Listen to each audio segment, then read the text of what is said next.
everyone, this is Victory and we're about to learn mathematics. Okay, we're still looking at indices and I just want to solve few examples on this. I have a request to make a video on certain topics. So after these examples, because no one seems to be interested in indices and someone is requesting a video on another topic. So I'm going to take these few examples just to end this indices class. And I'm going to start making videos on those particular set of topics someone has requested.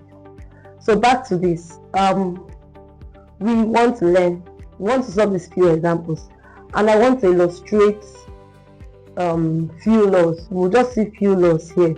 Okay, let me start by changing this to this, so that we'll be able to capture few of the laws of indices.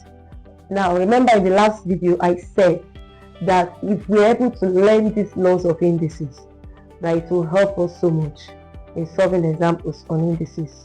So I hope you've learned those laws. So let's go through those laws. Multiplication law, division law, yes, zero index law, negative index law, power law, and fractional index law. And I hope you still remember what each and every one of them says. So we're going to solve this problem. I'm going to be showing you how to apply these laws. So first example, I divided my body into two because I would not want to go so down. So the first thing we have here is 2s squared times 3s cubed. Now, when you have a problem like this, you are seeing numbers, you are seeing algebra. The best thing to do is let the numbers multiply the numbers and let the algebra multiply the algebra. What do I mean? I'm having a 2 and 3. Let 2 and 3 multiply, then let the algebras multiply. So this is going to be 2 times 3 times s squared times s cubed. So this is going to now be 2 times 3 is 6. S squared times s cubed is now our multiplication law. I hope you remember multiplication law, that when two things are multiplying and they have the same base, the base is s here, the base is s here, they have the same base, that we should do what? Pick one base and add their powers. So the power here is 2, the power here is 3, so we pick one base and add their power. Hence what we're having is 6s raised to the power 5. Simple, and I hope you got that. So that's the answer to that one. Then for the second one, we have mn divided by m squared m cube. This is what our second question is. So I will write this thing this way. This is mn all over m squared m cube. Now this one, you can do this in different ways. You can decide, if you're someone that knows what it means to cancel out, you can decide to cancel out, or you can decide to expand this like mn over m squared means m times m, while n cubed means n times n times n. That's 3 n's. So you cannot cancel out if you're someone that likes cancelling out. But to do this the right way, what I prefer to do is I am going to differentiate this. Like I'm going to split this in two. Let the m's be together and let the n be together.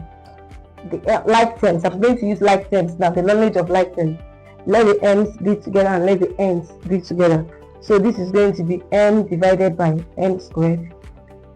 That's times, like, or you just use a bracket, n divided by n cubed.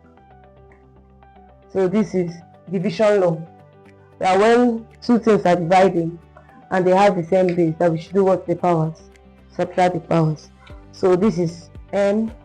Now what's the power here? M. We cannot see any visible power there, so what's the power? The power is 1.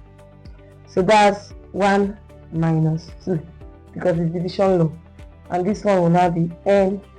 Power here is also 1. 1 minus 3.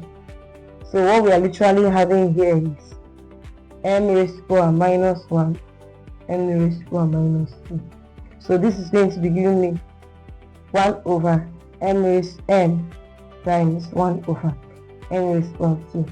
Do you remember what I did? I just applied negative index law. Negative index law was saying that when any number is raised to power a negative index, that is going to become 1 over that number raised to the positive index. So the power here was -1. So it became 1 over m raised to power 1. But there's no writing the 1. The same thing here, this became 1 over m raised to power 2 because of the negative index. So hence my result now is 1 over mn squared. Now, so what I did was to separate two of them. I'm sorry I'm not using a voiceover. I just noticed my mic got off and I didn't know. Going to be doing the third one and we are done with the second. Now look at this third one. Can you look at that first bracket there? That first bracket has a square outside a bracket. Now what that thing simply means is that square is for everything inside the bracket. It's for everything inside the bracket. So we are going to share that square. You are not going to be stingy. Share the square to all of them. So 2 raised to power 2 times a raised to power 2 b raised to power 2 times. The same thing happened there. The same thing happened in the second one. There's a -1 outside the bracket. It belongs to everything inside the bracket. But if you look at minus, remember negative index law, which is saying that if any number is raised to power a negative power, that it's going to become 1 over. So this is negative index law, and that's what I'm going to be applying. Whenever your power is negative, it becomes 1 over that thing raised to power the positive index. So that's what I'm going to be applying right now. So this is 1 over that whole thing, 3a squared b. It's meant to be now all over 1. But because anything raised to power 1 is still that thing, there's no need for me to put that -1. There's no need for me to put 1. But see this other example I wrote there. If it was 3a squared b raised to power -1, it is quite different from what we have here. Now with that one we have there, the power is for everything. But if it was in that other one, the negative index will be applied only on b. I hope you get that. So this is now what we have. We open it up. 2 squared is 4. So next thing I will do is to remember that when you are multiplying two fractions, numerator will multiply numerator, denominator will multiply denominator. That's 4a squared b squared times 1, which gave us 4a squared b squared. Then 1 times 3a squared b, which gave us that. So next thing to do now is to separate them. Let the numbers go one side. Let the a squares be in one side and let b squares be in one side, so you can apply their different laws. So I'm using a bracket to separate each and every one of them. A squared, b squared, numbers on their own. And we are dividing because it's a division. If it was multiplication, you'll be multiplying. Did you get that point? Like, look at the first one.